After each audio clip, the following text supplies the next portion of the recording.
6.5 దశాబ్దాల తెలంగాణ రాష్ట్ర ఆరాటాన్ని పోరాటంగా మలిచి స్వరాష్ట్రాన్ని కండ్ల ముందు నిలిపిన సుదినం 2014 జూన్ 2. 1956 నవంబర్ 1వ తేదీన ఆంధ్రప్రదేశ్ రాష్ట్రం ఏర్పాటైన నాటి నుంచి ప్రత్యేక రాష్ట్రం బీజాలు మొదలయ్యాయి. 1953 డిసెంబర్లో భాషా ప్రాతిపదికన రాష్ట్రాల ఏర్పాటు కోసం పునర్వ్యవస్థీకరణ కమిషన్ను కేంద్రం నియమించింది. ప్రజల డిమాండ్ మేరకు హైదరాబాద్ రాష్ట్రాన్ని 3 ముక్కలుగా చేసి మరాఠీ మాట్లాడే ప్రాంతాన్ని బొంబాయి రాష్ట్రంతోనూ, కన్నడ మాట్లాడే ప్రాంతాన్ని మైసూర్ రాష్ట్రంతో విలీనం చేయాలని కమిషన్ సిఫార్సు చేసింది.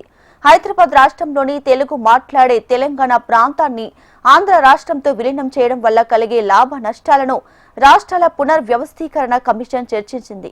అయితే భాష ప్రయుక్త రాష్ట్రంగా ఆంధ్రప్రదేశ్ ఏర్పాటుని తొలి నుంచి తెలంగాణ వాదులు వ్యతిరేకిస్తూ వస్తున్నారు.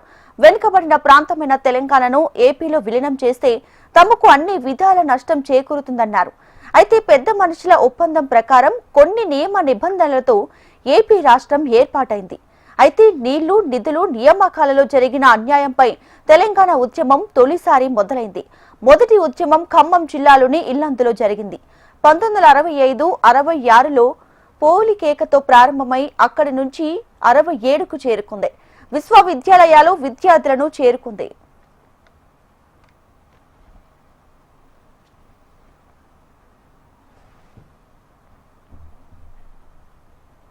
ఆంధ్రప్రదేశ్ రాష్ట్రంలో తెలంగాణ ప్రాంతానికి నీటి కేటాయింపులు, బడ్జెట్ కేటాయింపులు, ఉద్యోగాలలో అన్యాయాలపై గలమెత్తారు. ఆంధ్రప్రదేశ్ రాష్ట్రంలో కృష్ణానది పరివాహక ప్రాంతంలో 68.5% మరియు గోదావరి నది పరివాహక ప్రాంతంలో 69% తెలంగాణ పీఠభూమి ప్రాంతంలో ఉన్నాయి. అయినా నీటి పారుదల సౌకర్యాలు తెలంగాణలో లేకపోవడం సమస్యగా మారింది. రాష్ట్ర విభజన జరగకపోతే తమకు నీటి విషయంలో అన్యాయం జరుగుతుందని తెలంగాణ వాదులు పెద్ద ఎత్తున ఉద్యమించారు. తెలంగాణకు విద్యా నిధుల వాటా ప్రభుత్వ సహాయక ప్రాథమిక పాఠశాలల్లో 9.86% నుండి ప్రభుత్వ డిగ్రీ కళాశాలలో 37.85% వరకు ఉండేది. తెలంగాణకు బడ్జెట్ కేటాయింపులు సాధారణంగా మొత్తం ఆంధ్రప్రదేశ్ బడ్జెట్లో 1/3 కంటే తక్కువగా ఉండేది. చాలా సంవత్సరాలలో తెలంగాణకు కేటాయించిన నిధులు ఎప్పుడూ ఖర్చు చేయలేదని ఆరోపణలు సైతం వినిపించేవి. ఇక 1956 నుండి ఆంధ్రప్రదేశ్ ప్రభుత్వం రాష్ట్రంలో 11 కొత్త వైద్య కళాశాలను స్థాపించింది. 8 సీమాంధ్రలో 3 మాత్రమే తెలంగాణలో ఏర్పాటయ్యాయి. సీమాంధ్ర నుండి హైదరాబాద్ కు చాలా మంది విద్యార్థులు లోపలికి వలస రావడంతో స్థానికులు ఉద్యోగాలు దొరకని పరిస్థితులు ఏర్పడ్డాయి.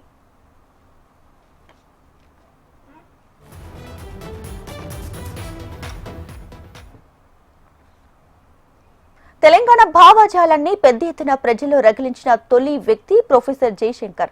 ఆయన చెప్పిన లెక్కల ప్రకారం మొత్తం ప్రభుత్వ ఉద్యోగులలో 20%, సచివాలయంలో 10% కంటే తక్కువ మంది ఉద్యోగులు తెలంగాణ ప్రాంతంలో ఉన్నారని తెలిపారు. ఆంధ్రప్రదేశ్ ప్రభుత్వంలో 5% కంటే తక్కువ మంది విభాగాధిపతులు మాత్రమే తెలంగాణకు చెందినవారు. తెలంగాణ ముఖ్యమంత్రులు కేవలం 6 సంవత్సరాలు మాత్రమే రాష్ట్రానికి ప్రాతినిధ్యం వహించారని కూడా ఆయన లెక్కలు చెప్పారు. తెలంగాణపై శ్రీకృష్ణ కమిటీ ప్రకారం తెలంగాణ 10.5 సంవత్సరాలు ముఖ్యమంత్రి పదవిలో ఉండగా సీమాంధ్ర ప్రాంతం 42 సంవత్సరాలు ముఖ్యమంత్రి పదవిలో ఉన్నారని తెలిపింది.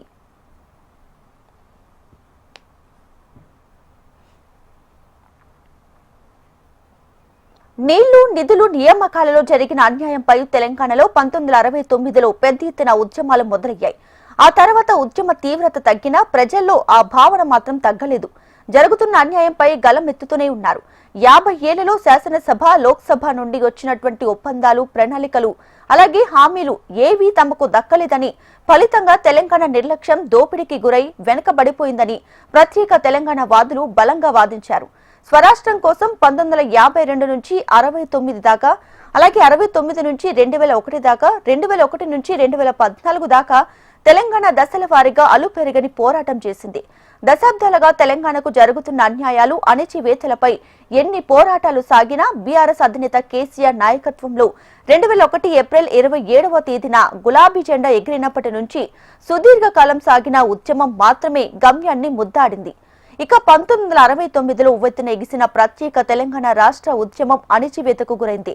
మలిదశ ఉద్యమం కేసీఆర్ నాయకత్వంలో 2001లో ప్రారంభమైన 2009 తర్వాతే ఉద్యమం కీలక మలుపులు తిరిగి చివరికి 2014 జూన్ 2వ తేదీన తెలంగాణ రాష్ట్రంగా ఆవిర్భవించింది.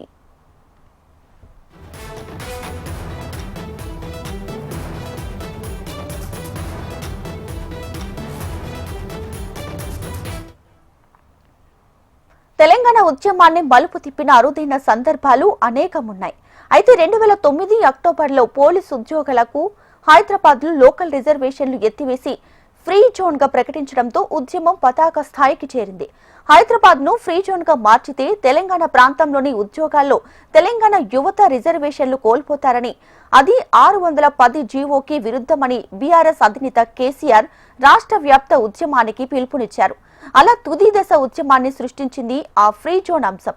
ఆ తర్వాత 2009 నవంబర్ 29వ తేదీన తెలంగాణ వచ్చుడో కేసీఆర్ సచ్చుడో, కేసీఆర్ శవయాత్రో, తెలంగాణ జైత్యయాత్రో అనే నినాదంతో కేసీఆర్ ఆమరణ నిరాహార దీక్షను తలపెట్టిన సంగతి అందరికీ తెలిసిందే. నాటి సమైక్య పాలకులు కేసీఆర్ ను అరెస్టు చేయడం ద్వారా ఉద్యమాన్ని అణిచివేయాలని చూశారు. సిద్దిపేటలోని రంగధంపల్లిలో ఆమరణ నిరాహార దీక్ష స్థలికి కరీంనగర్ నుంచి బయలుదేరిన కేసీఆర్ ను అల్కునూరు చౌరస్తాలో అరెస్ట్ చేసి ఖమ్మం జైలుకు తరలించారు. పోలీసులు తనను అరెస్ట్ చేసిన క్షణం నుంచి ఆమరణ నిరాహార దీక్షకు దిగుతానని ప్రకటించి అక్కడి నుంచి ఖమ్మం జైలుకు తరలించిన ఆయన నిరాహార దీక్షను వీడలేదు.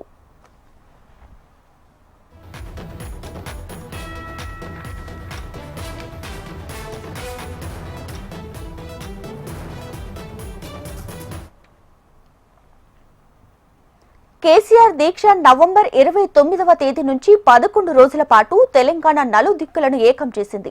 తెలంగాణ సమాజం ఒక్కటే కేంద్ర రాష్ట్ర ప్రభుత్వాలను స్తంభింపజేసింది. దీంతో కేంద్ర ప్రభుత్వం దిగివచ్చి డిసెంబర్ 9న రాష్ట్ర ఏర్పాటు ప్రక్రియను ప్రారంభిస్తున్నామని ప్రకటించారు. అయితే సీమాంధ్రలో తీవ్ర వ్యతిరేకత రావడంతో డిసెంబర్ 23న ఆ ప్రకటనను వెనక్కి తీసుకోవడంతో ఉద్యమం మళ్లీ పతాక స్థాయికి చేరింది. కేసీఆర్ ఆమరణ దీక్షతో బెంగటిల్లిన శ్రీకాంతాచారి ఆత్మ బలిదానంతో మొదలైన ఆత్మహత్యల పరంపర కొనసాగింది. రాష్ట్రంలో కేంద్రంలో కాంగ్రెస్ ప్రభుత్వాలు తెలంగాణ రాష్ట్ర ఏర్పాటుకి తాత్సారం చేయడంతో వందలాది మంది యువకులు ఆత్మ బలిదానాలు చేసుకున్నారు. కేంద్రంపై ఒత్తిడి తేవటానికి కేసీఆర్ నాయకత్వంలో జరిగిన పోరాటాలు, పార్టీలకు అతీతంగా ఏర్పడిన జేఏసీలు ఉవ్వెత్తున ఉద్యమించాయి. కేసీఆర్ పర్యవేక్షణ నాయకత్వంలోని political JAC million March, Sagaraharam తదితర మెరుపు ఉద్యమాలు తెలంగాణ చరిత్రను మలుపు తిప్పేశాయి. మరోవైపు దేశంలోని 36 రాజకీయ పార్టీలతో తెలంగాణకు అనుకూలంగా కేసీఆర్ కేంద్రానికి ఉత్తర్వులు తెచ్చి ఇవ్వడంతో పాటు విధిలేని పరిస్థితులతో కేంద్రం దిగివచ్చింది. మరోవైపు తెలంగాణ ఏర్పాటు కోసం శ్రీకృష్ణ కమిషన్ ఏర్పాటు చేశారు. ఆ కమిటీ 2 ప్రాంతాలు తిరిగి విభిన్న అభిప్రాయాలను సేకరించారు. ఉమ్మడి ఆంధ్రప్రదేశ్లోని ప్రధాన పార్టీలు ఒక్కోసారి ఒక్కో మాట చెప్పినా చివరకు తెలంగాణ ప్రజల చిరకాల స్వప్నం మేరకు తెలంగాణకు అనుకూలమనే వాదనని వినిపించారు. కొన్ని వ్యతిరేక స్వరాలు వినిపించినా తెలంగాణ ప్రజల ప్రగాఢ కోరికను నెరవేర్చేందుకు కాంగ్రెస్, బీజేపీలు మద్దతుతో తెలంగాణ ఏర్పాటు మార్గం సుగమమైంది. ఫలితంగా 2014 ఫిబ్రవరి 13వ తేదీన లోక్సభలో ఏపీ పునర్విభజన బిల్లును కేంద్రం ప్రవేశపెట్టింది. ఫిబ్రవరి 19వ తేదీన లోక్సభలో తెలంగాణ ఏర్పాటుకి బిల్లుకి ఆమోదం, ఆ తర్వాత ఫిబ్రవరి 20న రాజ్యసభలో ఆమోద ముద్ర పడింది. 2014 మార్చి 1 రాష్ట్రపతి ఆమోద ముద్ర వేశారు. ఫలితంగా జూన్ 2న తెలంగాణకు గెజిట్ నోటిఫికేషన్ వెలువడింది. దీంతో 2014 జూన్ 2న తెలంగాణ ప్రత్యేక రాష్ట్రంగా ఆవిర్భవించింది.